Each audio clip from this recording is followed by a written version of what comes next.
कुछ देर में ही ट्रेन जबलपुर पहुंचने वाली थी। रोशनी बहुत ही उलझे अंदाज में बैठी आने वाले वक्त के बारे में सोच रही थी। वो बहुत छोटी थी जब उसके मम्मी पापा के साथ इस शहर में आई थी। इतनी छोटी कि उसे कोई बात याद ही नहीं। आज इतने बरस बाद वह दोबारा इस शहर में जा रही है और नहीं जानती कि उसे कैसे हालात का सामना करना पड़ेगा। पापा के नहीं रहने के बाद जिंदगी में इतनी मुश्किलें आईं कि रोशनी कुछ हद तक बहादुर हो गई थी, मगर फिर भी नौकरी करने के लिए किसी दूसरे शहर में पहली बार जा रही थी। नया शहर, अजनबी लोग, सबके साथ कैसे रहेगी? सबसे बड़ी बात थी पापा के बचपन के दोस्त के घर जाकर रहना। हालांकि उसे अंकल आंटी के अच्छे सलूक के बारे में पता है, लेकिन बहुत सारी बातें ऐसी थीं जिसकी वजह से वह परेशान हो रही थी। माना अंकल आंटी का स्वभाव बहुत अच्छा है, पर मेरे मम्मी पापा ने उन्हें कभी अधिक भाव नहीं दिया। एक बार अंकल आंटी मुंबई आए थे तो मम्मी पापा ने उन्हें अपना वक्त तक नहीं दिया था। पापा को अपने बड़े बिजनेसमैन होने का गर्व था, तो मम्मी को अपनी खूबसूरती और पढ़ी लिखी होने का। पापा को अपने बचपन का दोस्त अपने आगे कमतर महसूस हो रहा था, तो मम्मी भला उन लोगों को क्यों भाव देती। और अब रोशनी को उन्हीं के पास बिन बुलाए मेहमान की तरह जाना पड़ रहा था। उसकी जॉब पहले मुंबई में ही थी, फिर उसका ट्रांसफ़र जबलपुर वाले ऑफिस में हो गया। अगर वो शौकिया तौर पर जॉब कर रही होती तो अंकल आंटी के घर रुकने के लिए कभी तैयार नहीं होती, लेकिन नौकरी करना उसके लिए शौक नहीं, उसके घर वालों की जरूरत पूरी करने का जरिया था। उसके दोनों छोटे भाई अभी 8वीं और 9वीं कक्षा में पढ़ते हैं। फिर उन दिनों जब वह अपनी कंप्यूटर साइंस में मास्टर की डिग्री को एक कागज का टुकड़ा समझने लगी थी, तब उसके मौसा जी ने उसके लिए जॉब का बंदोबस्त कर दिया और उसे मुश्किल से बाहर निकाल दिया। नौकरी मिलने के बाद रोशनी तो बहुत खुश हुई, पर उसकी माँ बेहद परेशान हो गई। इतनी अच्छी सैलरी वाली जॉब उनकी ज़िंदगी की सबसे बड़ी ज़रूरत थी, पर मम्मी ने उसे इस शर्त पर जाने की इजाज़त दी कि वह पापा के बचपन के दोस्त के घर पर रहेगी। पहले जो लोग गरीब और कम हैसियत के लोग लगते थे, आज अचानक मम्मी को उनमें मोहब्बत दिखाई दे रही थी। रोशनी अपनी मम्मी को मना करना चाहती थी, पर उन्होंने पहले ही आंटी से फ़ोन पर बात कर ली और उसके जॉब और उनके घर पर रहने वाली बात भी बोल दी। स्टेशन पर उसे लेने धीरज भैया आए थे। हालांकि वो उनसे पहले कभी नहीं मिली थी, बस तस्वीर ही देखी थी। वह उन्हें पहचानते हुए धीरे धीरे आगे बढ़ रही थी कि वो जल्दी से बढ़कर उसके पास आ गए। रोशनी को अजीब सी घबराहट और शर्मिंदगी महसूस हो रही थी। उनका सामना करते हुए डरते डरते उसने उन्हें देखा कि उनकी आंखों में तंज या मजाक तो नहीं है कि देखो, इतने बड़े बाप की बेटी नौकरी के लिए मारी मारी फिर रही है और बेचारे गरीब रिश्तेदारों के यहाँ रुकने वाली है, जिनसे कभी मिलना जुलना नहीं हुआ, आज उनके घर रहने जा रही है।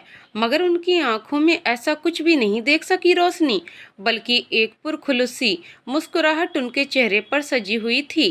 रोशनी ने हाथ जोड़कर प्रणाम किया तो उन्होंने मुस्कुराते हुए खुश रहो कहा और उसे लेकर वह अपनी गाड़ी की ओर बढ़ रहे थे। रोशनी धीरज भैया के साथ उनकी नए मॉडल की कार में बैठी थी। उनका जहन कई साल पहले का एक जुमला सोचे जा रहा था, खाली डिग्रियों को लेकर क्या मुझे चाटना है। इंसान के पास डिग्रियों का ढेर हो, गले में ढेर सारे गोल्ड मेडल हों, ऐसे लोगों से दूर से सलाम करती हूँ मैं तो ऐसे इंसान से शादी करूँगी जो मेरे सारे शौक पूरे कर सके, मुझे अपना दिल न मारना पड़े। मैं जैसे अपने पिता के घर में शान से जीती आई हूँ, वहाँ भी वैसी ही शान हो। रोशनी को अपनी बड़ी बहन सीमा की बातें याद आईं और उसके दिल से एक सर्द आह निकली।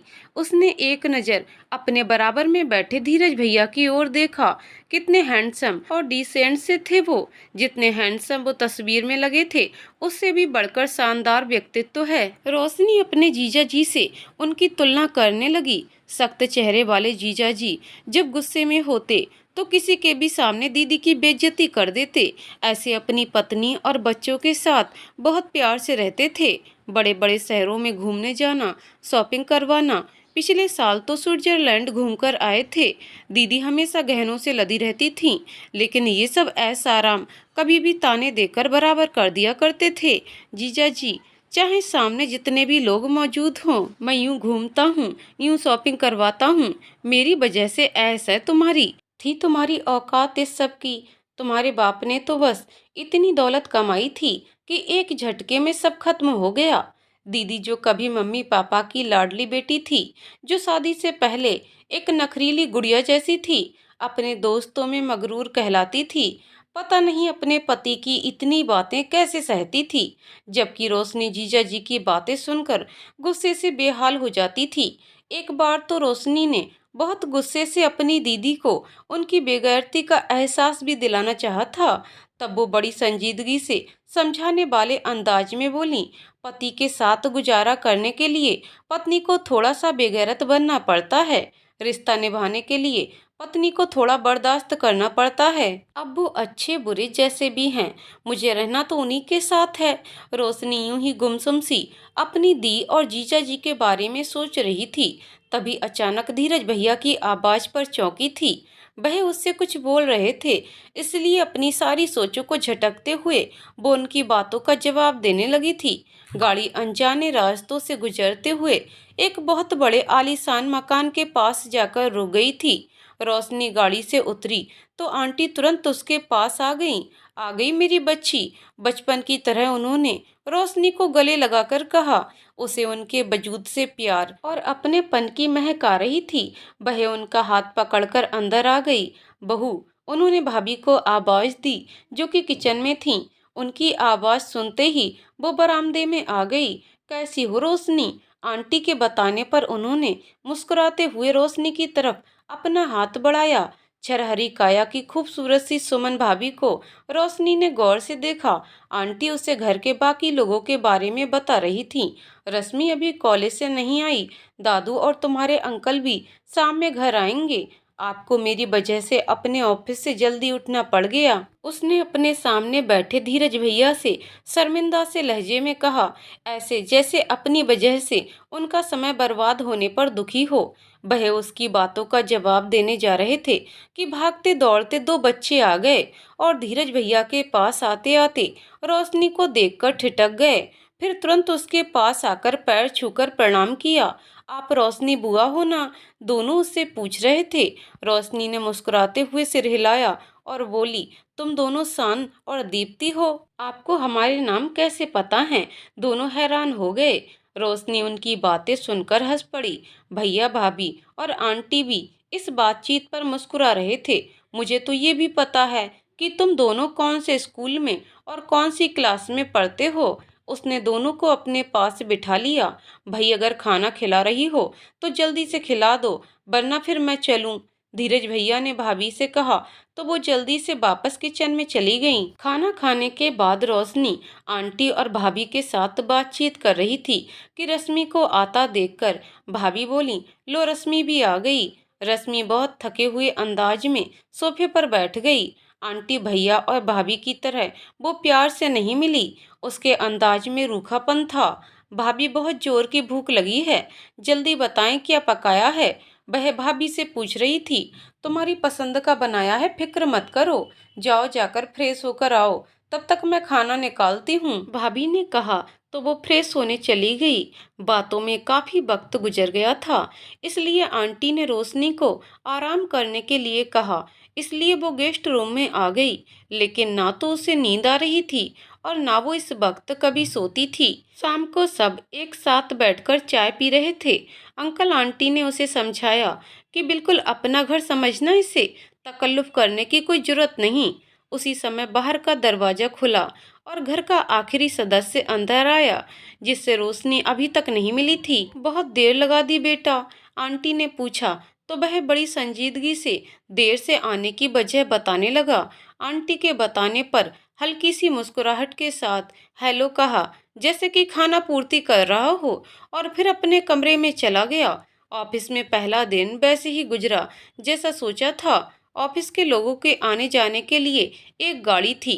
रोशनी ने भी आने जाने के लिए उसी में इंतजाम करा लिया। अब एक परेशानी तो सॉल्व हो चुकी थी। ऑफिस से वापस आने के बाद आंटी ने बड़े प्यार से उसके जॉब दफ्तर के साथियों के बारे में पूछा था और रोशनी सोच रही थी कि वह माँ से दूर थी, पर माँ जैसी ही एक हस्ती उसके पास थी। आने वाले कुछ दिन दफ्तर का काम समझने और घर के माहौल के मुताबिक खुद को ढालने में गुजर गए। दफ्तर में वो खुद को एडजस्ट कर चुकी थी, पर हैरानी तो उसे इस बात की थी कि वह जो सोच रही थी कि आंटी के घर में वो नहीं रह पाएगी, उसका ये ख्वाब गलत साबित हो गया था। इस घर का माहौल उसके घर के बिल्कुल अलग था, लेकिन पता नहीं क्या बात थी, उसे यहाँ की हर बात अच्छी लग रही थी। घर के सभी लोगों का आपस में प्यार से रहना, एक दूसरे का लिहाज करना। वे लोग पैसे कमाने में मग्न नहीं थे, अपनी फैमिली को वक्त देते थे। उसने महसूस किया कि घर में सभी पैसे को अहमियत जरूर देते थे, पर रिश्तों से अधिक नहीं। अपने घर में रोशनी ने ऐसा माहौल नहीं देखा था। उसके पापा दौलत कमाने में मसरूफ रहते थे और मम्मी का ख्याल भी उनकी तरह ही था। जैसे जैसे वो लोग दौलतमंद होते गए, अपने से कमतर रिश्तों से दूर होते गए। घर में आए दिन पार्टियां होती और उसमें उन्हीं लोगों को बुलाया जाता जिससे कारोबार में फायदा होने की उम्मीद हो। मम्मी पापा बस अपने सगे भाइयों से मिलते जुलते थे जो कि उनकी तरह पैसे वाले थे, लेकिन पता नहीं क्यों रोशनी का स्वभाव उनकी तरह नहीं बना। वो दोस्ती में स्टेटस को बीच में कभी नहीं लाती थी, जबकि उसकी दीदी मम्मी पापा की तरह ही सोचती थी। रोशनी की मम्मी और दीदी उसे हमेशा डांटती थीं जब वो नौकरों के बच्चों के साथ खेलने लगती कि पता नहीं ये किस पर गई है। उसे ये बात बिल्कुल अच्छी नहीं लगती थी कि पापा कई कई दिन बीत जाते और उससे नहीं मिलते थे। उसका मन करता था अपने पापा के साथ बैठे बातें करे, साथ में खाना खाए, पर जब वो यही बात अपनी मम्मी से कहती तो वो उसे तुरंत टोक देती, तुम्हारे पापा को बहुत काम होते हैं। फिर मम्मी का भी यही हाल था। उन्होंने भी हाई सोसाइटी के रंग ढंग सीख लिए थे। उनकी सभी सहेलियां बड़े घरानों की थीं, जो पूजा पाठ में नहीं, किटी पार्टी में समय बिताना पसंद करती थीं। उन्हीं दिनों अंकल ने धीरज भैया की तस्वीर भेजी थी और फोन पर पापा से बचपन की दोस्ती को रिश्तेदारी में बदलने की बात की थी। पर उनकी इस बात पर मम्मी और दीदी दोनों तैस में आ गई थीं। ये अच्छा शॉर्टकट निकाला है, सोचा होगा इतने पैसे वाले लोग हैं, दहेज की रकम से जिंदगी बन जाएगी। उनकी हिम्मत कैसे हुई मेरी नाजो से पली बेटी का रिश्ता मांगने की। उस समय धीरज भैया के कैरियर की शुरुआत थी, मगर उस समय मम्मी ने एक हीरे को ठुकरा दिया था और दिनेश जीजा जी को दीदी के लिए पसंद किया, जिनसे कई फायदे थे। और फिर जीजा जी का खानदान और भी अधिक दौलतमंद था, लेकिन अचानक पापा जिस दौलत के पीछे भाग रहे थे वह उनसे नाराज हो गई। उन्हें बिजनेस में लगातार नुकसान होने लगा। ऐसी हालत हो गई कि उनके कारोबारी दोस्त उनसे दूर रहने लगे। उस दिन किसी बड़े नुकसान की खबर आई थी और उन्हें हार्ट अटैक हुआ था और वो उसे झेल नहीं सके। उनकी मौत के बाद पता चला कि उन्होंने बहुत सारा कर्ज लिया था। उसी कर्ज की भरपाई करने में सारी जमीन जायदाद बिक गई, बस वही घर रह गया जिसमें वो लोग रहते थे। हालात बहुत खराब हो गए थे। मम्मी की सारी सोशल एक्टिविटीज खत्म हो गई थी। दोनों छोटे भाई भी खामोश ही रहते थे। जीजा जी का व्यवहार तो पापा की जिंदगी में ही बदल गया था। वो भी रिश्तेदारों को हैसियत से तौलते थे। अब ससुराल से कोई ज्यादा फायदा नहीं होने वाला था, इसलिए उन्होंने आना जाना लगभग खत्म कर दिया था। इम्तिहान खत्म होते ही उसे जॉब मिल गई थी, पर जितनी तनख्वाह थी उससे 4 गुना तो वो पहले शॉपिंग में खर्च कर देती थी। पहली सैलरी जब रोशनी को मिली तो उसे बहुत अजीब एहसास हुआ। इतने पैसे तो मम्मी एक बार में ब्यूटी पार्लर में खर्च कर देती थीं, और आज उनकी बेटी उतने पैसे कमाने के लिए किसी की नौकरी कर रही है। और तब उसने सोचा कि शायद मम्मी को भगवान जी ने सजा दी है, दौलत के घमंड में सबको खुद से कमतर समझने की सजा। रोशनी को आंटी के घर में रहते हुए 2 महीने हो गए थे। रश्मि के अलावा सब उससे अच्छी तरह पेश आते थे। नवीन उससे ज्यादा बात तो नहीं करता था, पर मिलने पर कैसी हो, जॉब कैसी चल रही है, रश्मि सी बातें पूछ लिया करता था। रश्मि के रवैये से रोशनी को पता चलता था कि वो उससे नफरत करती है, इसलिए रोशनी भी उससे कम ही बात करती थी। रश्मि अपने चचेरे भाई बहनों से अच्छी तरह मिलती थी।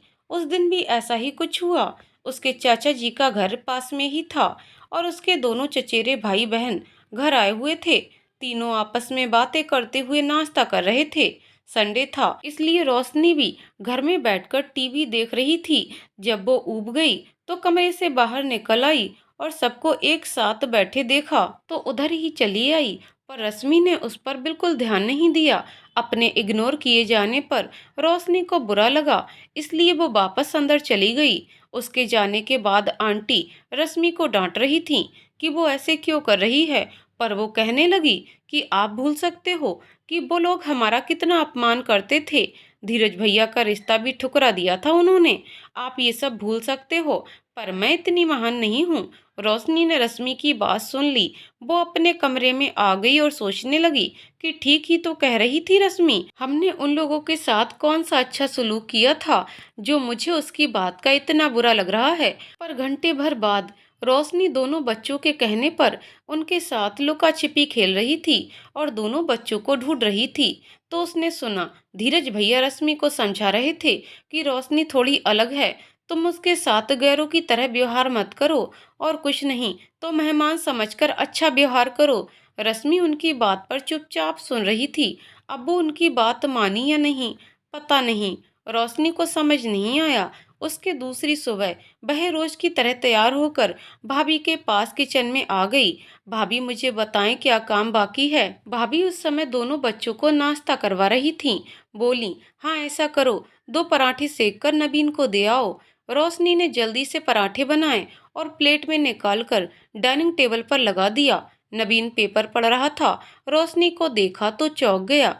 रोशनी प्लेट रखकर फौरन चली गई। उस दिन के बाद से रश्मि ने रोशनी से थोड़ी बहुत बात करना शुरू कर दिया था। एक दिन ऑफिस से आने पर रोशनी को घर में चहल पहल सी लगी। रोशनी किचन में पानी लेने गई तो रश्मि किचन में पसीने से लथपथ थी।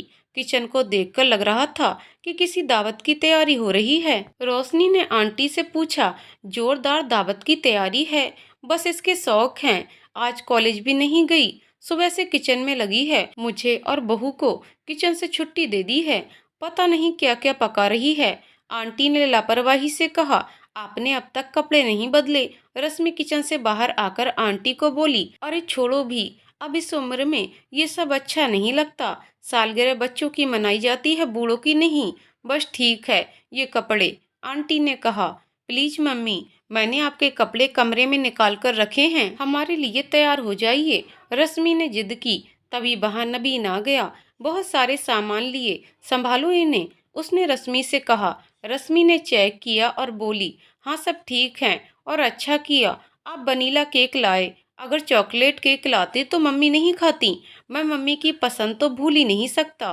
फिर बोला, ये सब बाद में देखना, पहले मुझे पानी पिलाओ। रश्मि ने नबीन को पानी दिया और फिर सारा सामान रखने लगी। रोशनी खामोशी से सबकी बातें सुन रही थी। उसी समय भाभी सीढ़ियों से नीचे उतरी। वह लाल लहंगे में बनी सवरी बहुत खूबसूरत लग रही थी। क्या अजीब इत्तेफाक है, हम लोगों की सालगिरह एक ही दिन होती है। स्वीट भाभी जान, आप लोगों की शादी की तारीख पापा ने यही सोचकर रखी थी कि आप लोगों की शादीशुदा जिंदगी भी ऐसी ही खूबसूरत गुजरे जैसे उनकी गुजरी। नबीन ने शरारत से कहा। सब धीरज भैया के आने का इंतजार कर रहे थे। रोशनी को रश्मि पर गुस्सा आ रहा था। इधर तो बातचीत होती थी दोनों की, बता नहीं सकती थी कि आज आंटी और भाभी दोनों की सालगिरह है। उसे लगा वो इन सबसे अलग और गैर है। उसका दिल कर रहा था कि अपने कमरे में चली जाए। उसे वहां बैठना अजीब सा लग रहा था। हर साल ये लोग इसी तरह मम्मी पापा और हम दोनों को सरप्राइज देते हैं। भाभी रोशनी से बोली। रोशनी का जवाब देने का मन नहीं किया, वह मुस्कुराई भी नहीं। उन्हें अचानक महसूस हुआ कि रोशनी खामोश बैठी है। तुम्हें हमारी सालगिरह के बारे में पता नहीं था? तुम्हें रश्मि ने बताया नहीं क्या? भाभी ने रोशनी से पूछा। अरे नहीं भाभी, ऐसी बात नहीं है, रोशनी ने रश्मि को देखते हुए कहा। बल्कि मुझे इसी बात का तो बुरा लग रहा है कि 3-4 दिन पहले ही रश्मि ने मुझे इस बारे में बताया था, पर पता नहीं कैसे मैं भूल गई। रोशनी की बात पर नबीन ने रश्मि को ऐसे देखा जैसे उसे रोशनी की बात पर विश्वास नहीं हुआ हो। रोशनी को उदास देखकर आंटी ने कहा, अरे तो इसमें इतना उदास होने की क्या बात है, घर की तो बात है, कोई बड़ा फंक्शन थोड़ी है। उनकी बात सुनकर रोशनी हौले से मुस्कुरा दी। फिर खुशी भरे माहौल में केक काटा गया और सबने मिलकर खाना खाया। पर हाँ, आज परोसने का काम रोशनी और रश्मि ने किया था। रात में रोशनी अपने कमरे में सोने आई तो रश्मि भी थोड़ी देर बाद आई। सॉरी रोशनी, मुझे माफ कर दो, मुझे आपको सालगिरह के बारे में बताना चाहिए था। रोशनी आज की बात पर रश्मि से बहुत नाराज थी। उसे उस पर बहुत गुस्सा आ रहा था, लेकिन अभी रश्मि सिर झुकाए खड़ी थी। इससे ऐसा लग रहा था कि ये लड़की कुछ अलग ही है। आपने मुझे सबके सामने झूठ बोलकर बचाया। वह नजरें झुकाए बोली, चलो माफ किया, तुम भी क्या याद करोगी, लेकिन कुछ जुर्माना तो देना पड़ेगा। अब इतनी अच्छी भी नहीं हूँ। मैं तुम्हें कल मेरे साथ शॉपिंग के लिए चलना पड़ेगा ताकि मैं सबके लिए गिफ्ट खरीद सकूं। कल मेरा हाफ डे है तो लंच के बाद चलना होगा। रोशनी की बात सुनकर रश्मि ने चेहरा उठाकर उसे देखा। आप बहुत अच्छी हो रोशनी, मैं तो आपको बहुत गलत समझती थी। लोगों को समझना ही तो मुश्किल काम है, इतना मुश्किल कि हमें इसका कोर्स करना चाहिए पढ़ाई के साथ साथ। रोशनी ने मुस्कुराते हुए कहा तो रश्मि भी हंस दी। बस छोटा बनने का मुझे कोई शौक नहीं, तुम चाहो तो मुझे दीदी बोल सकती हो। रोशनी शरारत से मुस्कुराई तो रश्मि ने भी हंसकर सिर हिला दिया। धीरज भैया और भाभी मसूरी घूमने गए थे, इसलिए घर खाली खाली लग रहा था। बच्चों से घर में रौनक रहती थी, इसलिए बोरियत हो रही है ना। रश्मि और रोशनी छत पर टहलते हुए बातें कर रही थीं। चलो यार सोने चलते हैं, रोशनी बोली। कल संडे तो है ना, चलिए मेरे कमरे में टीवी भी देखेंगे और बातें भी करेंगे। रश्मि की बात मानकर रोशनी ने अपने सोने का इरादा छोड़ दिया। रश्मि को देर रात तक जागने का मन था, इसलिए कॉफी और चिप्स लेकर आ गई। रश्मि ने चैनल बदलकर फिल्म चेक किया और एक इंग्लिश फिल्म लगा दी। स्क्रीन पर नजर आता हैंडसम सा हीरो देखकर उसने कहा, ये फिल्म बहुत अच्छी है। अच्छा, फिल्म अच्छी लगी है हीरो? रोशनी ने रश्मि को छेड़ा। अरे ये तो कोई हॉरर फिल्म है, प्लीज रश्मि इसे बदलो। सुनसान जंगल और अकेली परेशान सी लड़की देखकर रोशनी ने कहा। पर रश्मि को ऐसी फिल्में पसंद थीं, इसलिए उसने चैनल नहीं बदला। फिल्म वाकई डरावनी थी। फिल्म खत्म हुई तो दोनों एक दूसरे का हाथ पकड़कर साथ ही सो गईं। सुबह जब रश्मि को उठाने उसकी माँ आई तो दोनों को साथ सोते देखकर हैरान रह गई। नाश्ता करने के बाद रश्मि अपने लिए कपड़े और ज्वेलरी सेलेक्ट करने लगी। आज उसकी दोस्त की सगाई थी। लगभग 12 बजे वो नवीन के साथ अपनी सहेली के घर चली गई। रात में वो वहीं रुकने वाली थी। रश्मि के जाने के बाद घर और खाली हो गया। शाम को अंकल के दोस्त के सीरियस हालत की खबर आ गई तो जल्दी में अंकल आंटी वहां से जाने के लिए तैयार हो गए। अंकल के बचपन के दोस्त थे। अब रात को खाने पर घर में रोशनी और नवीन ही थे। दोनों ने बातें करते हुए खाना खाया। कॉफी लाऊं आपके लिए? हाँ, अगर तकलीफ ना हो तो। रोशनी कॉफी बनाकर लाई तो नवीन अपना कप लेकर अपने कमरे में चला गया तो रोशनी भी अपने कमरे में चली गई। अचानक से उसे बरामदे में किसी के चलने का आभास हुआ तो वह घबरा गई। उसकी नज़र कमरे की खिड़की पर चली गई जो बालकनी में खुलती थी। उसे बाहर का मंजर डरावना महसूस हुआ। उसका दिल तेजी से धड़कने लगा। अचानक तेज हवा से खिड़की खुलने और बंद होने लगी। बरामदे में भी चलने की आवाज आ रही थी। रोशनी के हाथ पांव ठंडे होने लगे। वह तेजी से उठी और दरवाजा खोलकर भागती हुई नवीन के कमरे तक आ गई और जोर जोर से दरवाजा पीटने लगी। नवीन को नींद आ गई थी। वह आंखें मलते हुए उठा और दरवाजा खोला तो रोशनी को ऐसे बदहवास देखकर चौंक गया। क्या हुआ तुम्हें? मुझे लगता है घर में कोई आ गया है। मैंने बरामदे में किसी के चलने की आवाज सुनी थी। वह कांप रही थी। नवीन देखने के लिए कमरे से बाहर जाने लगा तो रोशनी तेजी से उसके पास आ गई। इस तरह एकदम से बाहर ना जाएं, अगर कोई हुआ तो। उसने नवीन का हाथ पकड़ लिया। नवीन ने एक नजर रोशनी को देखा, फिर अपना हाथ छुड़ाकर बाहर चला गया और फिर पूरे घर को चेक करने के बाद वापस आया। कोई नहीं है, तुम्हें वहम हुआ होगा। नवीन अपने कमरे में चला गया तो रोशनी भी अपने कमरे में चली गई। लेकिन जैसे ही अपने कमरे में गई फिर उसे डर लगा और वो वापस नवीन के कमरे में आई। अब क्या हुआ? नवीन ने पूछा। वो मुझे अपने कमरे में डर लग रहा है, मैं यहाँ रह सकती हूँ, कहते हुए रोशनी नवीन के कमरे में चली आई। नवीन उसे देखता ही रह गया। बाद में रोशनी ने उसे बताया कि कल जो हॉरर फिल्म देखी थी उसमें कातिल रात को खूबसूरत लड़कियों की बेरहमी से जान ले लेता है और उनके सिर अपने साथ ले जाता है। वह नबीन को फिल्म की कहानी बताने लगी। नबीन को जोर से हंसी आ गई। खूबसूरत लड़कियों को चुन चुन कर मारता है। उसने खूबसूरत लफ्ज को खींचकर कहा, और तुम्हें लगता है तुम अगर अपने कमरे में गईं तो वहां वो कातिल बैठा होगा और तुम्हारा कत्ल करके तुम्हारा सिर अपने पास रख लेगा? तुम्हें ऐसा नहीं लग रहा कि वो कातिल मैं ही हूँ? गौर से देखो मेरे चेहरे को। नबीन ने रोशनी को डराते हुए कहा। रोशनी ने उसे गौर से देखा तो पहले तो थोड़ा डरी, फिर जब नबीन को हंसते हुए देखा तो शर्मा गई। नबीन हंस रहा था। अच्छा, तो रोशनी जो एक खूबसूरत लड़की है वो बहुत डरी हुई है एक अनजान कातिल से, जो खूबसूरत लड़कियों को मारकर उसके सिर अपने पास महफूज रख लिया करता है। नबीन रोशनी का मजाक उड़ाते हुए बोल रहा था, लेकिन इस वक्त वो बुरा नहीं मान रही थी। नबीन ने फ्रिज से 2 पेप्सी कैन निकाली और एक रोशनी को देकर कहा, पी लो, तुम्हारा खून काफी खुश्क हो गया है। सॉरी, मेरी वजह से आपकी नींद डिस्टर्ब हो गई। रोशनी को खुद पर गुस्सा आ रहा था, पर उसे अपने कमरे में जाने की हिम्मत ही नहीं हो रही थी। हाँ, नींद तो मेरी डिस्टर्ब हो रही है, लेकिन क्या करूं? वहाँ एक जालिम कातिल बैठा है एक खूबसूरत लड़की के इंतजार में। नबीन ने खूबसूरत लफ्ज को हथियार बना लिया था रोशनी को छेड़ने के लिए, और रोशनी गुस्सा करना चाहती थी पर चुप ही रही। आपको सोना है तो आप सो जाएं, वह थोड़ी देर बाद बोली थी। और आप यहीं बैठी रहेंगी? बहुत बहुत आभार जो आपने मेरी नींद का ख्याल किया। नबीन ने तंज कसा। वक्त भी जैसे धीरे धीरे गुजर रहा था। नबीन कुर्सी पर बैठे हुए ही सो गया था, पर रोशनी की नजर घड़ी पर ही थी। जब सुबह के 5 बजे तो उसने सुकून की सांस ली। नबीन सो रहा था। वह धीरे से उठी ताकि उसकी नींद न खुले, लेकिन जैसे ही वो दरवाजे तक पहुंची, नबीन ने चौंक कर आंखें खोल दी और फिर जल्दी से रोशनी से पहले दरवाजे के बाहर चला गया। उसने रोशनी के कमरे में जाकर झांका। वह पीछे पीछे आई तो वह बोला, खूबसूरत लड़की, आप कमरे में जा सकती हैं, यहाँ कोई नहीं है। नबीन प्लीज। रोशनी चिढ़ गई थी। 2 दिन बाद धीरज भैया और भाभी के वापस आने से घर में फिर से रौनक लौट आई थी। भाभी सबके साथ रोशनी के लिए भी तोहफा लेकर आई थी और रोशनी को बहुत अच्छा लगा था।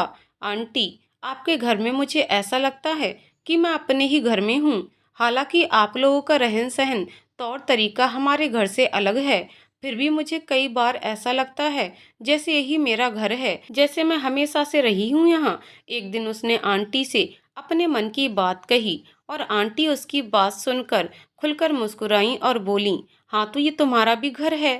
तभी नबीन वहां आ गया और रोशनी चुप हो गई। नबीन आंटी के लिए दवा लेकर आया था। उसने उन्हें दवाई दी और चुपचाप चला गया। रोशनी को अपनी बातें नबीन द्वारा सुन लिए जाने पर अजीब सा महसूस हुआ।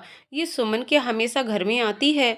छुट्टी का दिन था, इसलिए रोशनी और रश्मि दोनों किचन में कुछ स्पेशल बनाने में लगी थीं और बातें करते हुए रोशनी ने ये सवाल पूछा, हाँ सुमन सीए कर रही है, इसलिए पढ़ाई में कोई परेशानी होती है तो नबीन भाई से हेल्प लेने आ जाती है। रश्मि ने बताया, सुबह 10 बजे से सुमन उनके घर आई हुई थी और सबसे मिलकर नबीन के साथ ड्राइंग रूम में किताबें और फाइलें बिखेर कर बैठी थी। और अब 3 बज चुके थे, फिर भी दोनों बिजी नजर आ रहे थे।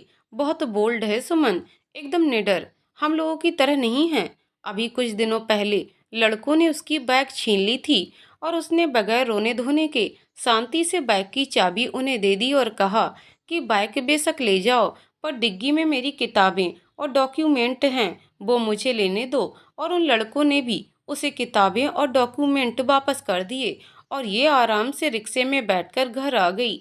अगर मैं उसकी जगह होती तो बेहोश हो जाती, रश्मि ने हंसते हुए कहा। और ये बात रोशनी सुमन को देखकर भी महसूस कर रही थी कि वो बहुत कॉन्फिडेंट है। अब खाना बन गया तो दोनों किचन समेट रही थीं। भाभी और मेरा ख्याल है कि सुमन नबीन भाई को पसंद करती है, पर नबीन भाई क्या सोचते हैं ये हमें नहीं पता।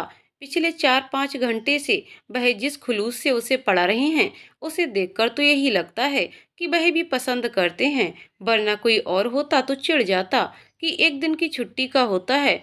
रोशनी ने रश्मि की बात का संजीदगी से जवाब दिया, बात तो आप सही कह रही हैं, और ये बात तो खैर मुझे पता है कि नबीन भाई को डरपोक किस्म की लड़कियां जहर लगती हैं। मुझे हमेशा डांटते रहते हैं किचन का काम पूरा करने के बाद दोनों बरामदे में आकर बैठ गई थीं और दोनों बातें कर रही थीं। लगभग 4 बजे सुमन अपने घर गई थी।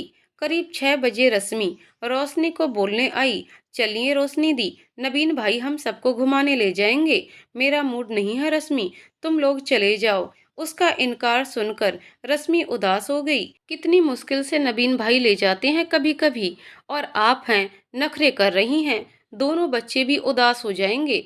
चलिए ना, अच्छा लगेगा। चली जाओ रोशनी, थोड़ा घूमना फिरना भी होना चाहिए बेटा। रोज तो वही घर और ऑफिस होता है तुम्हारा, आंटी ने प्यार से कहा। आंटी की बात तो वो मना नहीं कर सकती थी, इसलिए उठ गई। उसे उठता देखकर रश्मि खुश हो गई। आप नहीं जाती तो मुझे मजा नहीं आता। रोशनी उसके प्यार पर मुस्कुरा दी। ऐसा क्या खास है मुझ में?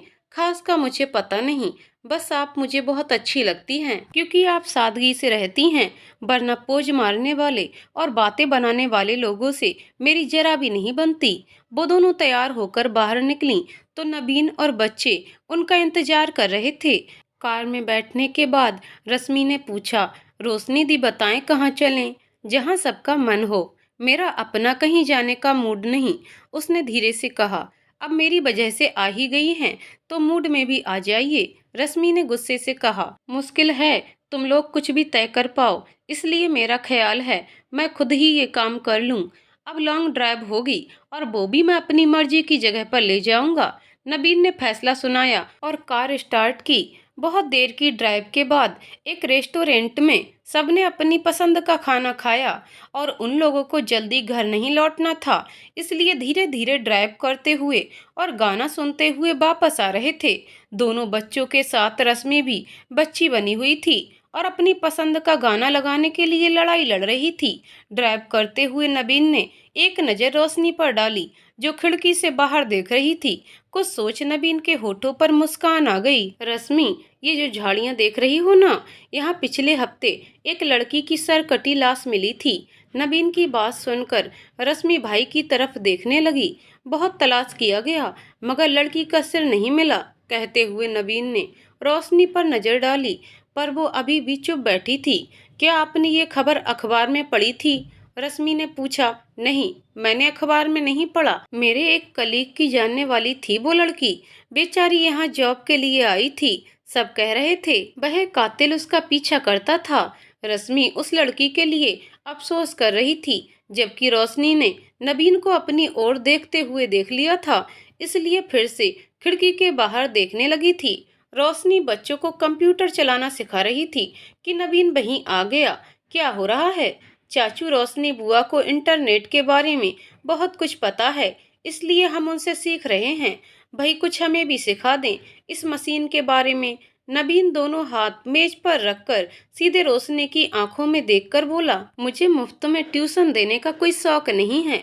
रोशनी के मुंह से निकल गया और इस बात पर जो इत्मीनान की हंसी उसके चेहरे पर नजर आई, उसने रोशनी को बुरी तरह नर्वस कर दिया। नबीन ऐसे मुस्कुराया जैसे बहुत दिलचस्प बात सुन ली हो। मुफ्त में नहीं, फीस दूंगा मैं। ये तो बच्चे हैं, बस यूं ही बोल रहे हैं, मुझे कुछ खास आता नहीं है, रोशनी ने अपनी जान छुड़ाने के लिए कहा। तभी रश्मि आ गई और नबीन बच्चों से बात करने लगा। तब रोशनी ने सुकून का सांस लिया। रात में सोते वक्त रोशनी खुद को लानत भेज रही थी। क्या जरूरत थी वो बात बोलने की? उसने खुद को समझाया कि अब से नबीन के सामने सोच समझकर बोलेगी। अगले दिन रोशनी ऑफिस से घर आई तो टेलीफोन की घंटी बज रही थी। वहां पर कोई नहीं था, इसलिए रोशनी ने फोन उठाया। फोन सुमन ने किया था। वो बोल रही थी, मैं सुमन बोल रही हूँ। नबीन है? आपका फोन है, रोशनी ने नबीन से कहा। नबीन की शक्ल देखकर ऐसा लग रहा था कि उसका मन न हो फोन उठाने का। रोशनी किचन में आ गई। वहाँ भाभी और रश्मि दोनों लगी हुई थीं। क्या बन रहा है आज? भाभी ने कोफ्ते बनाए हैं और मैंने दाल चावल पकाया है। मैं खाना निकालती हूँ, आप अचार निकाल लो। अचार खाने में दोनों ही बहुत तेज थीं। कितना अचार खाती हो तुम दोनों? भाभी ने कहा। आपको अचार खाने के फायदे नहीं पता भाभी, रोशनी ने कहा। दुनिया की खूबसूरत लड़कियों की खूबसूरती का राज अचार भी है। चेहरे पर ग्लो लाने के लिए अचार बहुत फायदेमंद होता है। वाकई बात तो सही है, खूबसूरती बढ़ाने के लिए अचार जरूर खाना चाहिए, नबीन ने किचन में आते हुए कहा। वह चुप हो गई। कब आए तुम? भाभी ने पूछा। काफी देर हो गई, सुमन का फोन आया था, उससे बात कर रहा था। हालांकि मेरा कोई मूड नहीं था। मैंने इशारे से इन मोहतरमा को मना भी किया था, मगर फिर भी इन्होंने होल्ड करा दिया। रोशनी की तरफ इशारा करते हुए उसने नाराजगी से कहा, आपने कब मना किया था? हाथ के इशारे से मना किया था, मुंह से चीख कर तो नहीं कह सकता था। इशारों के जवाब मैं नहीं समझ पाती, फिर कौन सी समझ में आती है? नबीन ने रोशनी को देखते हुए कहा, भाभी मैं आंटी के पास जा रही हूँ। वो उठ गई। लोगों के झगड़े में असल बात तो रह गई। फोन किस लिए तुम्हें किया था सुमन ने? फोन, हाँ, बस थोड़ी देर रुक गया। क्या हुआ, तुम गई नहीं? रोशनी बस एक पल के लिए रुकी थी। जब ये बात उसके कान में सुनाई दी थी, वो बाहर निकल गई। भाभी और रश्मि को उसका गुस्से से जाना शायद समझ नहीं आया। सुबह रोशनी की आंख देर से खुली, इसलिए जब वह तैयार होकर ऑफिस के लिए निकल रही थी तो उसे पता था कि ऑफिस वाली बस में सो गई है। नबीन अपनी गाड़ी से टेक लगाकर किसी से मोबाइल पर बात कर रहा था। रोशनी ने उस पर एक नजर डाली और आगे बढ़ने लगी तो उसने आवाज दी, तुम्हारी गाड़ी में सो गई है, चलो मैं तुम्हें ड्रॉप कर दूं। शुक्रिया, मैं चली जाऊंगी। नबीन ने मोबाइल पर बात खत्म की और फिर कुछ गुस्से से कहा, तुम्हें फॉर्मल होने का बहुत शौक है, जब तुम्हें जाना है तो मैं तुम्हें भी छोड़ देता हूँ। कहकर वह गाड़ी में बैठ गया और बोला, चलो मुझे देर हो रही है। वह कुछ चिढ़ती हुई गाड़ी में बैठ गई। नबीन थोड़ी देर चुप रहा, फिर बोला, बहुत से काम खुशी हो या ना हो रिश्तेदारी के लिहाज से भी करने पड़ते हैं। रोशनी ने चौंक कर उसे देखा, जैसे इस समय आप रिश्तेदारी का लिहाज करके मुझे छोड़ने जा रहे हैं। उसकी बात पर नबीन धीरे से हंसा, हाँ ये भी है, वैसे इस समय मैं किसी और की बात कर रहा था। नबीन फिर कुछ नहीं बोला। रोशनी उसके कुछ और बोलने का इंतजार कर रही थी कि ऑफिस आ गया था। वो उतरने के बाद थैंक यू बोलना चाहती थी, पर वह जल्दी से गाड़ी बढ़ा ले गया। शाम को रोशनी घर आई तो घर में काफी रौनक थी। कौन आए हैं? वो भाभी के पास किचन में आ गई। रश्मि भी किचन में ही व्यस्त थी। बहुत खास मेहमान हैं। भाभी ने रश्मि को प्यार से देखते हुए कहा, वही तो, तैयारी देखकर ही लग रहा है। पूरी बात तो बताइए। नबीन के दोस्त की फैमिली है। नबीन के दोस्त शेखर का छोटा भाई है समर। पहले ही वो लोग रश्मि और समर का रिश्ता करना चाहते थे और अब समर अमेरिका जा रहा है, इसलिए सगाई की बात करने आ रहे हैं। कैसा है वो? क्या मैंने उन्हें देखा है? रोशनी ने दिलचस्पी से पूछा। देखा तो है, अभी पिछले महीने ही तो आया था अपने भाई के साथ, और दोनों काफी देर तक रुके भी थे। भाभी ने उसे याद दिलाया तो रोशनी को कुछ याद आया और वो मुस्कुराई। हाँ याद आया, जिसके आने के बाद रश्मि अपने कमरे में बंद हो गई थी, ये कहकर कि मुझे भूख नहीं है। उसने रश्मि को घूरते हुए देखा और मुझे समझ नहीं आया कि अचानक इसकी भूख प्यास कैसे उड़ गई। मुझे कानो कान कुछ खबर भी नहीं होने दी। अगर बता दिया होता तो मैं उसे ढंग से देख लेती। रश्मि के होठों पर शर्मीली सी मुस्कान आ गई। भाभी, आज पहली बार मैंने किसी इंसान को रंग बदलते देखा है। देखो तो, रश्मि का चेहरा लाल हो गया है। भाभी रोशनी की बात पर हंस दी, जबकि रश्मि किचन से भाग गई। जब मेहमान आकर चले गए तो वह भी सबके पास आ गई। क्या तय हुआ आंटी? सगाई बस 10 दिन बाद है। मैं तो सोच सोच कर परेशान हो रही हूँ कि इतनी जल्दी तैयारियां कैसे होंगी। हो जाएगा सब, फिक्र मत करो। शादी तो बाद में होगी, तब भी 100 काम होते हैं। रिश्तेदारी में खबर करना, आस पड़ोस में खबर करना और फिर सगाई की शॉपिंग। आंटी उलझन में ही थीं। उस वक्त तो रोशनी चुप ही रही, पर फिर उसने अपने ऑफिस से 4 दिन की छुट्टी ले ली। आखिर रश्मि उसे प्यारी जो हो गई थी। उसकी खुशी में उसे अपनी खुशी महसूस हो रही थी। सुबह नबीन ने उसे घर के कपड़ों में बैठा हुआ देखा तो हैरानी से पूछा, आज ऑफिस नहीं जाना? और रोशनी के जवाब देने से पहले आंटी ने उसे रोशनी के छुट्टी लेने के बारे में बता दिया। और जब वो भाभी के साथ शॉपिंग पर गई तो भाभी उसे बोल रही थी कि सच में रोशनी, तुम्हें देखकर लगता ही नहीं कि तुम गैर हो, बिल्कुल अपनी सी लगती हो। बल्कि नबीन तो कह रहा था कि तुम्हारी आदतें मम्मी जी से काफी मिलती जुलती हैं।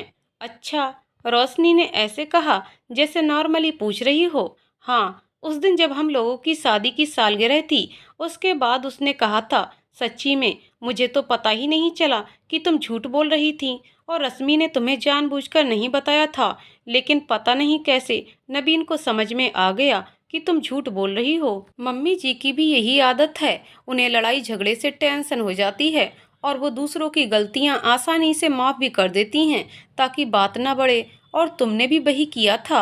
अपनी तारीफ सुनकर रोशनी को अनोखा सा एहसास हुआ कि कोई तो है जो उसे अच्छा समझता है। सारी जिंदगी उसकी जिन आदतों के लिए उसके घर वाले डांटते रहे, वो किसी की नज़र में तारीफ के काबिल है। रश्मि की सगाई से एक दिन पहले रोशनी की मम्मी भी आ गई थी, इसलिए रोशनी बहुत खुश थी। ऐसे तो उसकी मम्मी और उसका रिश्ता ऐसा नहीं था कि कभी साथ बैठकर बातें करें, फिर भी माँ तो माँ होती है। और पापा के नहीं रहने पर वो काफ़ी बदल गई थी। सब उनसे बहुत अच्छी तरह से मिले, बिना किसी गिले शिकवे के। उसने अपनी मम्मी से आंटी की फैमिली की बहुत तारीफ की। मम्मी क्या बताऊं, यहाँ सब लोग कितने अच्छे हैं। सच में ये एक आइडियल घर है।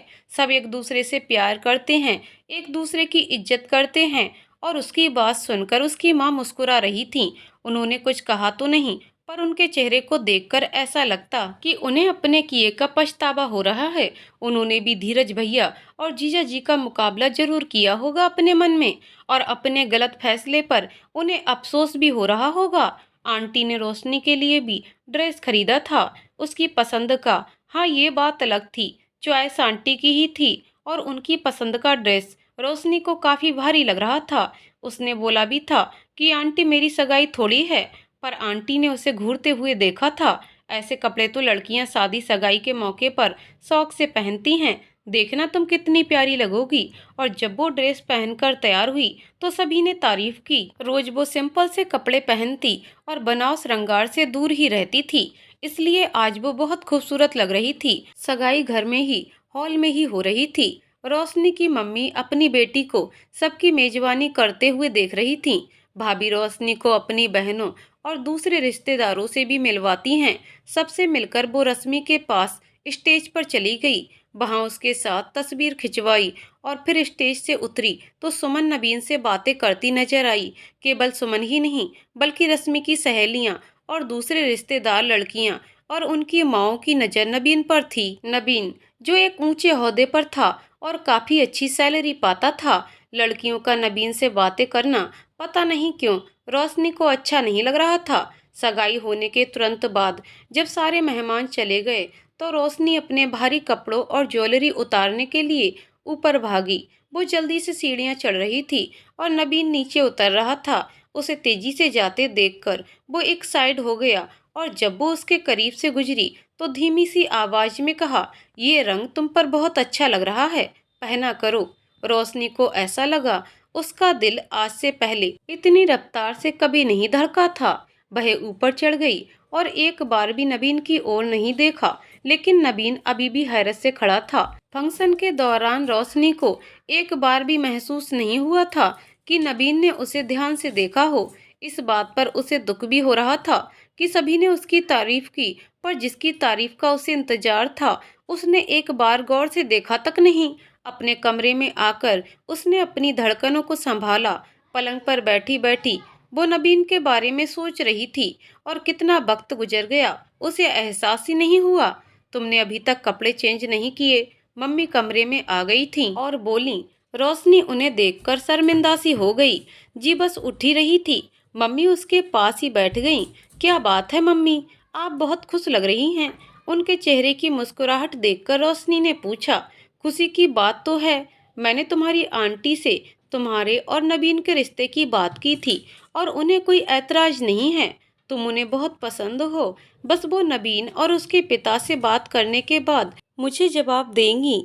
वैसे सब तुम्हें पसंद करते हैं यहाँ। रोशनी चूड़ियाँ खोल रही थी कि उनकी बात से उसे झटका लगा और उसकी चूड़ियाँ टूटकर उसकी कलाई में चुभ गईं। क्या कह रही हैं आप?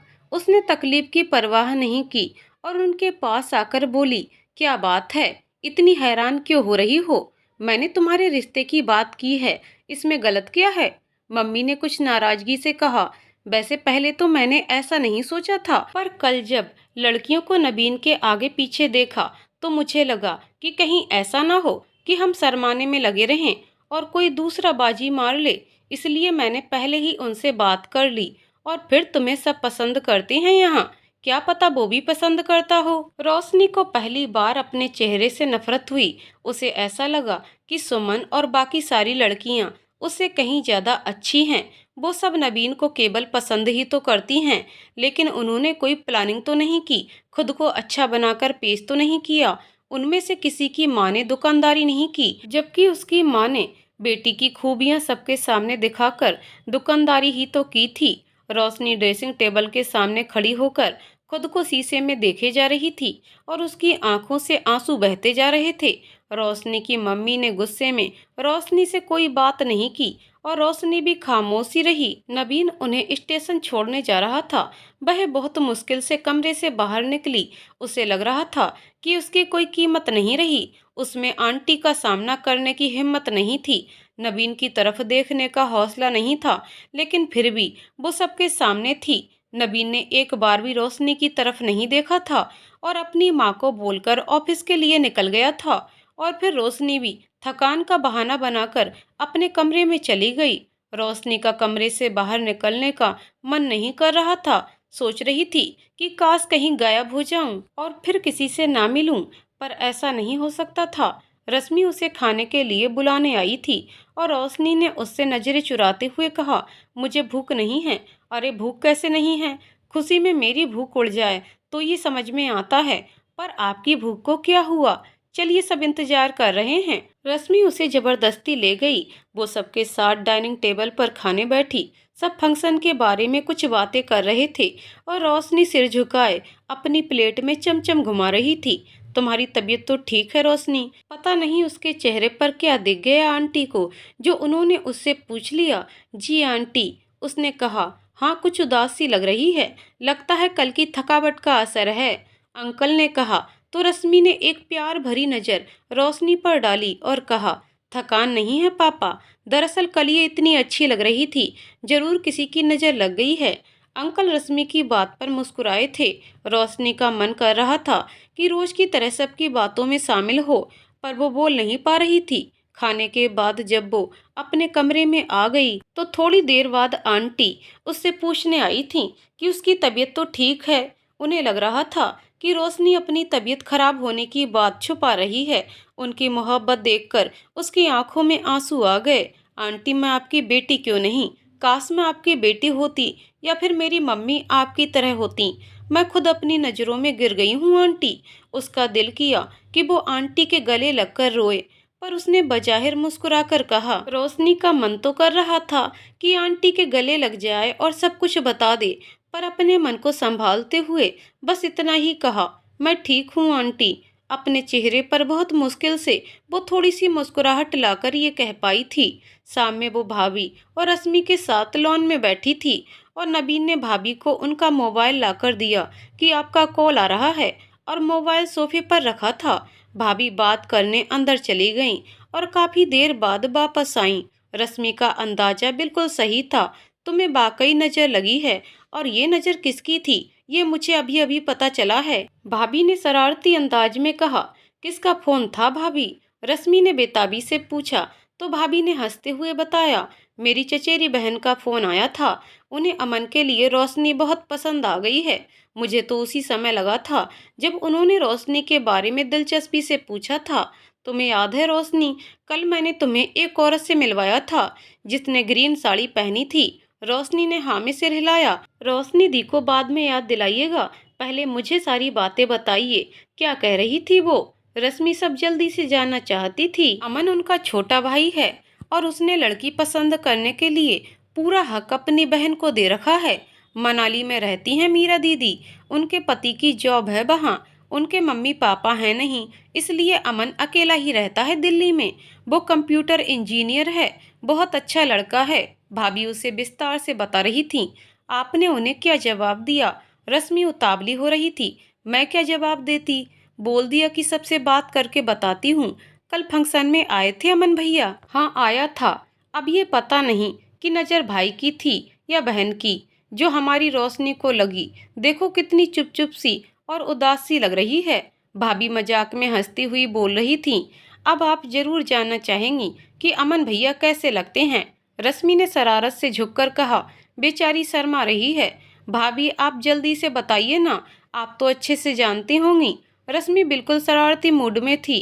रोशनी ने रात का खाना जबरदस्ती खाया और अपने कमरे में आ गई थी। भाभी की बहन को शायद बहुत जल्दी थी।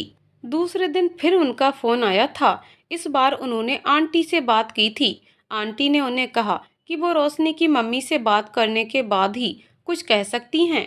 जब आंटी ने फोन बंद किया तो रोशनी उनके पास आ गई, बोली, आंटी ये लोग कैसे लोग हैं? आपको ये रिश्ता कैसा लग रहा है? परिवार कैसा है? उन्होंने हैरान होकर रोशनी को देखा। मेरा मतलब है कि भाभी बहुत तारीफ कर रही थी। आपकी क्या राय है? उसका अंदाजा बेहिचक था। आंटी को रोशनी का ऐसे पूछना पसंद नहीं आया, लेकिन फिर बोली, अमन अच्छा लड़का है, पढ़ा लिखा है, नौकरी भी अच्छी है, कोई बुरी आदत भी नहीं है। उन्होंने फिर संजीदगी से पूछा, तुम क्या चाहती हो? तुम्हें ये रिश्ता कैसा लगा? आंटी, शादी तो करनी ही पड़ेगी और लंबी चौड़ी फैमिली में मेरा गुजारा नहीं हो सकता। मुझे ननद, देवर, जेठ जेठानी के झमेले नहीं चाहिए और यहाँ ऐसे कोई झंझट नहीं है। आंटी ने उसे हैरान होकर देखा। उन्हें यकीन नहीं आ रहा था कि रोशनी ऐसा सोच सकती है, जो यहाँ सबके साथ इतने प्यार से रहती है। आप लोगों की बात दूसरी है। आप लोग मेरे ससुराल वाले थोड़ी हैं। मुझे तो ससुराली झमेलों से उलझन होती है। दीदी की इतनी लंबी चौड़ी ससुराल है, बस उनका हाल देखकर ही मैं चाहती हूँ कि मुझे इतने सारे लोगों के साथ ना रहना पड़े। रोशनी आंटी के चेहरे की हैरत को नजरअंदाज करती हुई बोल रही थी। पर हाँ, मैं शादी 1 साल बाद करूंगी। तब तक मेरे छोटे भाई का बोर्ड एग्जाम क्लियर हो जाएगा और साथ में कोई जॉब भी कर लेगा। वो मुस्कुराते हुए कह रही थी। हम लोग तो तुम्हारे बारे में कुछ और ही सोच रहे थे। खैर, जैसी तुम्हारी मर्जी। मैं तुम्हारी मम्मी से फोन पर बात कर लूं, बाद में उन्हें जवाब दे दूंगी। इतना कहकर आंटी उठ गईं। ना उन्होंने बताया कि वह उसके बारे में क्या सोच रही थी और ना ही रोशनी ने उनसे पूछा। आंटी के फोन करने से पहले ही रोशनी ने अपनी मम्मी से फोन पर बात कर ली। क्या जॉब करता है अमन? और अपनी माँ के सवाल को रोशनी अच्छी तरह समझती थी। वो अमन के स्टेटस का पता करना चाहती थी कि अगर उसका रुतबा आंटी की फैमिली से ऊंचा हुआ तो वह तुरंत तैयार हो जाती, ये सोचे बिना कि अभी 2 दिन पहले आंटी से रिश्ता मांग चुकी थी। सब ठीक है, मगर नबीन के मुकाबले में कम है। मगर ये रिश्ता मुझे पसंद है। अगर ये रिश्ता किसी वजह से नहीं हुआ तो भी मैं नबीन से शादी कभी नहीं करूंगी। ये मेरा अटल फैसला है। रोशनी का लहजा इतना मजबूत था कि उसकी माँ कुछ बोल नहीं सकी। उसके लहजे में एक जिद थी। रोशनी ने पहली बार अपनी माँ से ऐसे बात की थी। आंटी की रोशनी की माँ से रात को बात हुई। उसे ये तो नहीं पता चला कि क्या बात हुई, लेकिन अगले दिन आंटी को भाभी की बहन से बात करते हुए जरूर सुना था। उन्होंने उन्हें आने के लिए न्योता दिया और साथ में अमन को लाने के लिए कहा। शायद वो चाहती थी कि अमन को रोशनी देख ले। शाम को रोशनी बच्चों के साथ बैठकर टीवी देख रही थी जब नवीन बड़े गुस्से में वहां आया। तुम लोगों के एग्जाम सर पर हैं और तुम लोग टीवी देख रहे हो, उसने बच्चों को थोड़ा डांट कर कहा। रोशनी ने एक नज़र नवीन को देखा और फिर बच्चों को, जो उसकी डांट से सहम गए थे। फिर बच्चे पढ़ने चले गए तो वह वहीं बैठ गया। फिर रोशनी भी उठ गई। सीढ़ियां चढ़ते हुए उसने रिमोट के फेंके जाने और टीवी के बंद होने की आवाज़ सुनी थी। रात में भी वो किसी न किसी बहाने से चिड़चिड़ाता रहा। बच्चों को भी डांट दिया। आपको क्या हुआ है भैया? आखिर रश्मि ने पूछ ही लिया। क्या हुआ होगा मुझे? उसने आंखें निकाल कर कहा। नवीन रश्मि को गुस्से से देखता है। लगता है ऑफिस में लड़कर आए हैं आप, वहाँ का गुस्सा घर पर उतार रहे हैं। और आज जो डिश भाभी ने पकाया है वह भी आप जैसी। उस समय खाने के मेज पर रोशनी, रश्मि, धीरज भैया, भाभी और नवीन ही बैठे थे। हाँ, मैं पागल हो गया हूँ। नवीन उठा और बाहर चला गया। रश्मि उसे आवाज देती रही पर वो नहीं रुका। मैंने तो यूं ही कहा था, पर नवीन भैया तो सचमुच गुस्सा हो गए। उसे भाई का खाने पर से उठना बहुत तकलीफ पहुंचा रहा था। वह उसके पीछे भी गई पर उसने खाना खाने से मना कर दिया था। रात को रोशनी जब आंटी के कमरे में आई तो देखा कि नवीन और आंटी कुछ बात कर रहे थे। उसे देखकर नवीन एकदम से चुप हो गया था। आंटी ने उसे बैठने के लिए कहा पर वो नहीं रुकी और कमरे में आकर आने वाले दिन के बारे में सोचने लगी। कल मीरा दीदी, भाभी की बहन, आने वाली थीं। अगले दिन रोशनी ने ऑफिस से छुट्टी ले ली थी। आज का खाना स्पेशल बन रहा था। आंटी भी मदद कर रही थी भाभी की। लेकिन जब आंटी ने उसे बताया कि वह लोग आज नहीं आ रहे हैं, तो उसे हैरानी हुई थी। क्यों? उसके मुंह से निकल गया था, वो मैंने उन्हें रात को कह दिया था कि आज मुझे कुछ काम है, तो फिर कब आएंगे वो लोग? बहुत बेकरारी है शादी करने की। नबीन वहां आ गया था और तेज से बोला। रोशनी नबीन की बात से चुप हो गई और आंटी ने भी अपने बेटे को घूर कर देखा। अब शायद कल आएंगे वो लोग, आंटी ने कहा तो वो किचन से निकल गई। बाहर निकलकर रोशनी ने आंटी के शब्दों को दोहराया। ये शायद क्या होता है? रश्मि अपने चाचा जी के घर जा रही थी, जो कि पास में ही था। चाचा चाची के तीनों बच्चे रश्मि और नबीन के हमउम्र हैं। रश्मि ने रोशनी से भी साथ चलने के लिए कहा, तो वो चलने के लिए तैयार हो गई। चाचा जी के घर पहुंचकर रश्मि तो सीना से बात करने लगी। रोशनी भी चाची से और नूतन से बातें करने लगी। कुछ देर बाद वहां नबीन भी आ गया और एक नज़र रोशनी पर डालकर राहुल से बातें करने लगा। चाची ने नबीन से नूतन के लिए किसी रिश्ते के बारे में बात की, तो वो नूतन से बोला, अच्छा तुम्हें भी शादी करने की जल्दी है? ये भी क्या मतलब है भैया? और किसे जल्दी हो रही है शादी की? आजकल की लड़कियों को, और किसे जिसे देखो वो जल्दी से शादी करना चाहती है। पहले तो लड़कियां शादी के नाम पर शर्मा जाती थीं और आजकल शादी के लिए दुआएं मांगती हैं। नबीन हंसा तो नूतन बुरा मान गई। मैंने कोई दुआ नहीं मांगी और न ही मुझे शादी करने की जल्दी है।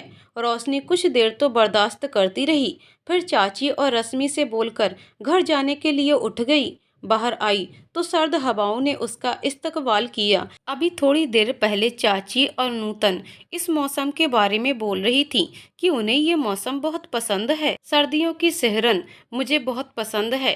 चलते चलते नूतन की बात उसे याद आई, मगर इस मौसम की खूबसूरती भी उसकी उदासी दूर नहीं कर पाई थी।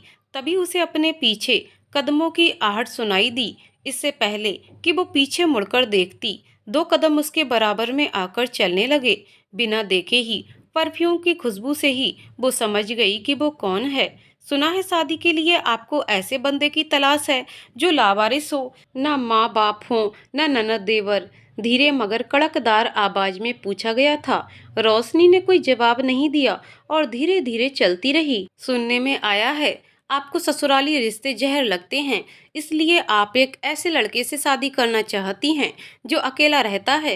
हालांकि कुछ दिन पहले आपको ऐसा घर आइडियल लगता था जहां बहुत सारे लोग हों। आपकी सोच क्यों बदल गई? क्या मुझसे और इस घर से पीछा छुड़ाने के लिए? मैं किससे शादी करूंगी और क्यों करूंगी, ये मेरा पर्सनल मैटर है। मुझे आपके राय मशवरे की जरूरत नहीं है। मुझे राय देने के लिए तुम्हारी इजाजत की जरूरत नहीं है। वह गुस्से में आ गया। तुम्हारे पर्सनल मैटर की क्या बात है? बस तुम्हें मुझसे पीछा छुड़ाना है, चाहे तुम्हें इसके लिए 4 बच्चों की सौतेली माँ ही क्यों ना बनना पड़े। तुम वो रिश्ता भी खुशी से मान लोगी? नबीन गुस्से में बोला। इस बार रोशनी ने नबीन को गुस्से से देखा। आप बहुत बेकार बातें कर रहे हैं। मुझे अफसोस हो रहा है आप ऐसी बातें बोल सकते हैं। तुम दूसरों के जज्बातों का जैसे चाहे मजाक उड़ाओ, तुम्हें पूरा पूरा हक है। और वो जवाब में उफ भी ना करें। सिर्फ यही ना कि मैंने किसी फिल्मी हीरो की तरह 3rd क्लास डायलॉग नहीं बोले थे, वरना कोई कमी नहीं थी मेरे खुलूस में। नबीन रोशनी की ओर मुड़कर बहुत गुस्से से बोला। इस बार रोशनी कुछ ना बोल सकी, उसकी तरफ देखा भी नहीं, जबकि वो उसे घूर रहा था। क्यों कर रही हो तुम ऐसी बेवकूफाना हरकतें? क्या मिल रहा है तुम्हें ये सब करके? रोशनी के चेहरे पर बिखरी उदासी खामोशी देखकर नबीन का लहजा नर्म हो गया था। तुम मुझसे क्यों भाग रही हो रोशनी? ऐसा क्या हुआ जो तुम मुझसे दूर जाना चाहती हो? नबीन के इस सवाल ने रोशनी को नर्वस कर दिया। जो बात वो नबीन से छुपाना चाहती थी, वो जैसे उस बात तक पहुंच गया था। रोशनी तेजी से आगे बढ़कर जाने लगी। मेरी बात का जवाब दो तुम। नबीन ने रोशनी का हाथ पकड़कर उसे रोक लिया। मैं आपसे कोई बात नहीं करना चाहती, मुझे घर जाना है। रोशनी ने हाथ छुड़ाने की कोशिश करते हुए कहा। सड़क पर तमाशा मत बनाइए, मैं तो बस सड़क पर तमाशा बना रहा हूँ। तुमने तो मेरी पूरी जिंदगी को तमाशा बना दिया है, नबीन ने कहा। नबीन ने रोशनी का हाथ पकड़ लिया और कह रहा था, मम्मी कह रही थी कि रोशनी उन्हें बहुत पसंद है, लेकिन जब रोशनी को अगर भाभी का स्टूपिड भाई पसंद आ रहा है तो वह उसे ना तो कुछ बोल सकती हैं और ना ही फैसला बदलने के लिए कह सकती हैं। वो किसी पर दबाव डालना नहीं चाहती। पिछले 4 दिनों से मैं ये सब सोच सोच कर परेशान हो रहा हूँ। बस कल मैंने मम्मी से काफ़ी बहस करके एक दिन का समय लिया है। मम्मी ने कहा है कि कल वो भाभी की बहन को जवाब देंगी।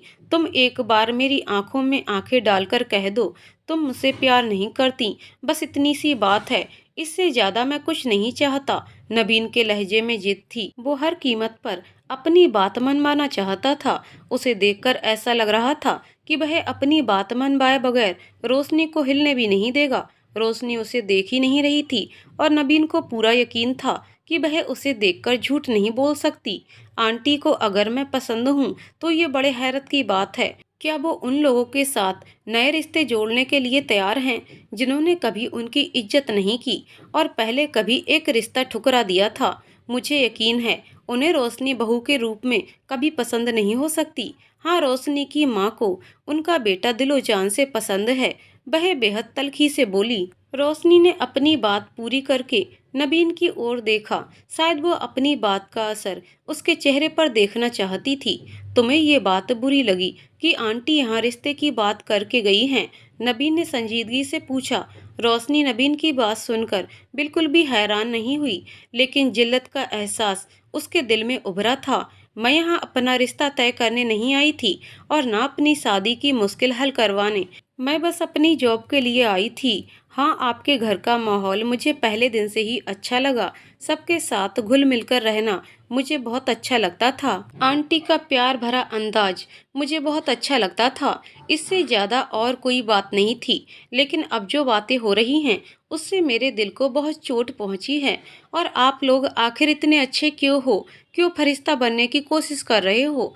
जिन लोगों से नफरत करनी चाहिए आप लोग उनसे नफरत क्यों नहीं करते? मुझे नॉर्मल लोग अच्छे लगते हैं। फरिश्तों और देवताओं से मुझे कोई दिलचस्पी नहीं। मेरी माँ ने कभी आप लोगों की इज्जत नहीं की और अब जब आप लोग हमसे ऊंची हैसियत के हो गए हो और आपका रुतबा बढ़ गया है तो हमें सब टूटे रिश्ते जोड़ने का ख्याल आ गया है। मुझे तरस और हमदर्दी से सख्त नफरत है। रोशनी की आवाज भर्रा गई थी। वह खुद को रोने से रोक रही थी, लेकिन उसे इतनी तकलीफ हो रही थी कि उससे आंसुओं को रोकना मुश्किल हो रहा था।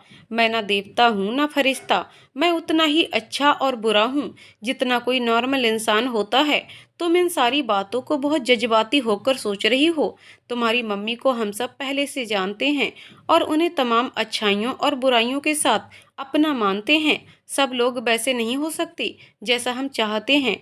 तुम्हारी मम्मी वैसी नहीं जैसा तुम उन्हें देखना चाहती हो। तुम भी उन्हें समझने की कोशिश करो। उन्होंने बहुत कुछ पाकर खो दिया है। वो अभी तक खो देने के सदमे में हैं।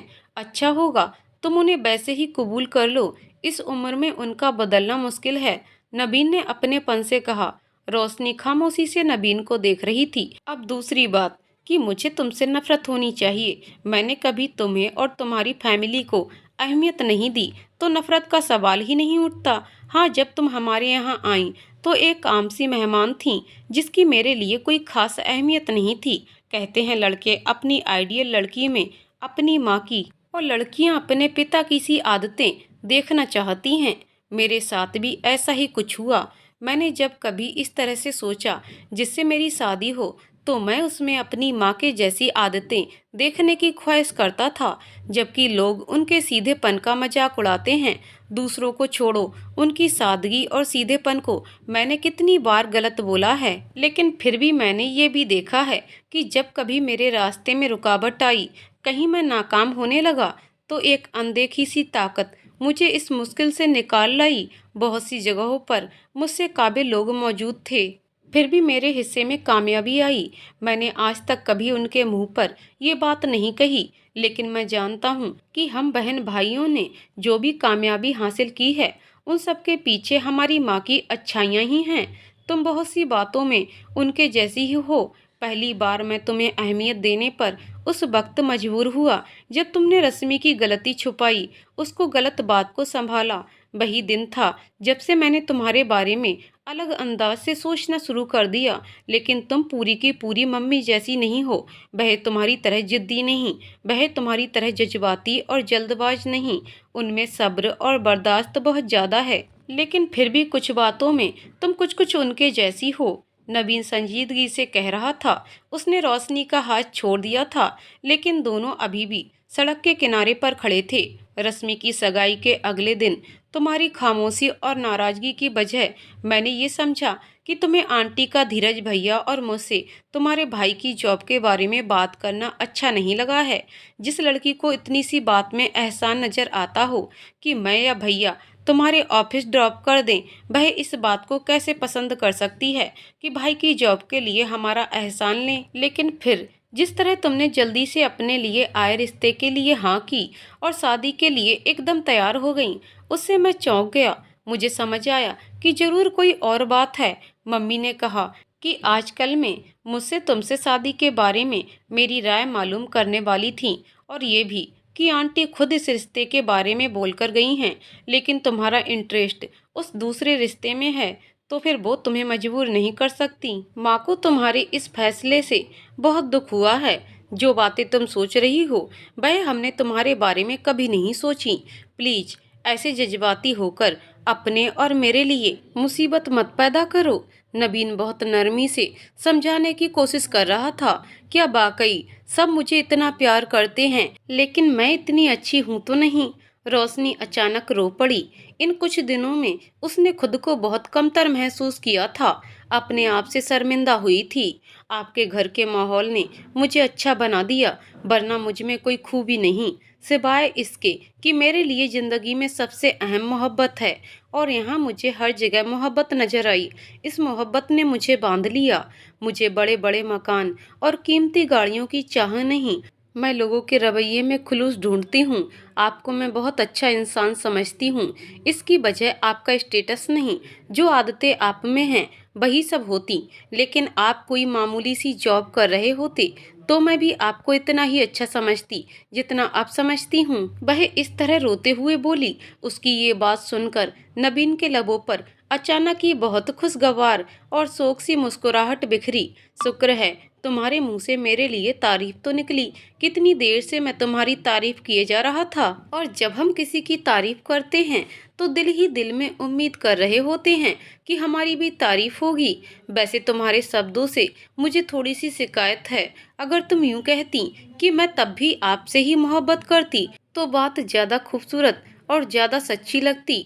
नबीन का शोखी भरा अंदाज रोशनी के होठों पर भी मुस्कुराहट ले आया था। उसकी आंखों से आंसू गिर रहे थे और होठों पर मुस्कान खिली थी। नबीन ने उसे बड़े गौर से देखा। कभी तुमने बहुत तेज बारिश में धूप खिली देखी है? नबीन ने रोशनी को गौर से देखते हुए कहा। रोशनी एकदम से झेप गई। बेख्तियार उसने अपने आंसू साफ किए और फौरन ही चलना शुरू कर दिया। थोड़ी देर पहले तक उसे एहसास ही नहीं हुआ था, और अब उसे शर्मिंदगी हो रही थी कि वह नबीन के सामने सड़क पर रोई है। उसे चलता देखकर वह भी उसके साथ ही चलने लगा। खूबसूरत लड़की, इतनी बेदर्दी से पेश मत आओ अपने साथ। रोशनी को दुपट्टे से चेहरा रगड़ते देखकर उसने टोका। अब वो रिलैक्स नजर आ रहा था। तुम्हें पहली बार ये खुशफहमी कब हुई कि तुम खूबसूरत हो? वह उसे छेड़ रहा था। उसे बातों में उलझाकर नबीन ने घर पहुंचने के लिए लंबा रास्ता पकड़ लिया था। और जब रोशनी को ये बात समझ में आई तो अपने दिल ही दिल में वो बहुत परेशान हो रही थी कि पूरे रास्ते उसे ऐसी ही बातें सुननी पड़ेंगी। वह चुपचाप मन महसूस कर चली जा रही थी, पर वो उसके जवाब न देने पर जरा भी बुरा नहीं माना था, बल्कि उसी तरह मुस्कुरा रहा था। तुम्हारी वो फेवरेट मूवी, वही हॉरर वाली, मैं 2 बार देख चुका हूँ, और फिर भी मुझे ये समझ नहीं आई कि उसमें डरना कहाँ था। सोच रहा हूँ उसकी डीवीडी खरीद लूं और फिर तीसरी बार तुम्हारे साथ देखूं। तो मुझे बताना उसमें किस जगह पर डरना है। वैसे मेरा ख्याल है हमारी शादी के दिन वह मूवी देखने का आइडिया सबसे बेस्ट होगा। नबीन रोशनी को शरारत से छेड़ रहा था। आप बेकार में बेतकल्लुफ होकर फैल रहे हैं। मैंने कब कहा कि मैं आपसे शादी करने के लिए तैयार हूँ? अपने नर्वस होने और शर्माने पर रोशनी को खुद पर गुस्सा आ रहा था, इसलिए अपनी झेप मिटाने के लिए कहा, मैं बेकार में फैल रहा हूँ। नबीन ने बड़े अफसोस से कहा। जिस लड़की ने अभी कुछ देर पहले मुझे ये बात बताई कि अगर मैं किसी बड़े अफसर की जगह उसके घर का माली होता या फिर उसका ड्राइवर होता, वह तब भी मुझसे मोहब्बत करती, अगर मैं इस लड़की के साथ बेतकल्लुफ़ ना रहूं, तो फिर तुम्हारे ख्याल में मुझे किसके साथ बेतकल्लुफ़ होना चाहिए? बहुत दुख भरे अंदाज में सवाल किया था नबीन ने, पर वो उसकी बात अनसुनी करती सर्दी से बचने के लिए दुपट्टा अपने इर्द गिर्द लपेटने लगी थी। ये ले लो। नबीन ने अपनी जैकेट उतार कर उसकी ओर बढ़ाई। शुक्रिया। रोशनी ने जैकेट लेने के लिए हाथ आगे नहीं बढ़ाया। ये लड़कियों के सामने हीरो बनने का अच्छा तरीका है। अपना कोट या जैकेट उन्हें पेश कर दो, फिर चाहे खुद को बुखार चढ़ जाए या फिर निमोनिया ही क्यों ना हो जाए। नबीन उसके कमेंट पर जोर से हंसा। देखो, इस साल ये मौका मिला है, अगले दिसंबर में ऐसी सर्दी आएगी या नहीं, कहीं ऐसा ना हो मैं तुम्हारे सामने हीरो बनने से महरूम ही रह जाऊं। उसकी बात सुनकर रोशनी को हंसी आ गई और उसने हंसते हुए उसके हाथ से जैकेट ले ली। और सुनो, मेरी माँ ऐसे तो बहुत अच्छी हैं, लेकिन उन्हें फूहड़ लड़कियां बिल्कुल पसंद नहीं, इसलिए तुम ठीक से पराठे बनाना सीख लेना, नहीं तो ताने सुनने के लिए तैयार रहना। मैं हॉरर मूवी देखकर डरना भी छोड़ दूंगी, पराठे बनाना भी सीख लूंगी, लेकिन आपसे मेरी एक दरख्वास्त है। रोशनी ने उसे एक नज़र देखा, जबकि नबीन मुस्कुराते हुए उसे ही देख रहा था। आप मुझे इतना ज़्यादा मत चिढ़ाओ। वादा तो मैं बेशक कर लेता, पर देखो, हमारा घर आ गया है और खिड़की में माँ खड़ी है और हमें ही देख रही है। रोशनी ने नबीन की बात सुनकर नजर उठाई तो सामने खिड़की में आंटी को खड़े देखा और अपनी नजरें झुका लीं। दोनों को साथ देखकर नबीन की माँ अच्छी तरह समझ गई थी कि दोनों में बात हो चुकी है और दोनों ने क्या फैसला किया है, ये पूछने की उन्हें जरूरत महसूस नहीं हुई, क्योंकि रोशनी ने नबीन की जैकेट जो पहन रखी थी, एक नज़र दोनों के मुस्कुराते हुए चेहरे को देखकर वो खिड़की से हट गईं और फोन में जल्दी से एक नंबर लगाने लगीं। और दूसरी तरफ वो घर के अंदर दाखिल होते हुए कह रहा था, मोहब्बत के शहर में तुम्हारा स्वागत है। यहाँ हम लड़ेंगे भी, झगड़ा भी करेंगे, लेकिन हमारे बीच मोहब्बत हमेशा रहेगी। और रोशनी मुस्कुराते हुए घर के अंदर दाखिल हुई। कुछ ही दिनों में नबीन और रोशनी की शादी हो गई और खुशी खुशी दोनों रहने लगी। तो दोस्तों, आपको कहानी कैसी लगी हमें कमेंट करके जरूर बताइएगा। कहानी पसंद आई हो तो वीडियो को लाइक शेयर करें और चैनल को सब्सक्राइब करें। कहानी को पूरा सुनने के लिए बहुत बहुत धन्यवाद दोस्तों।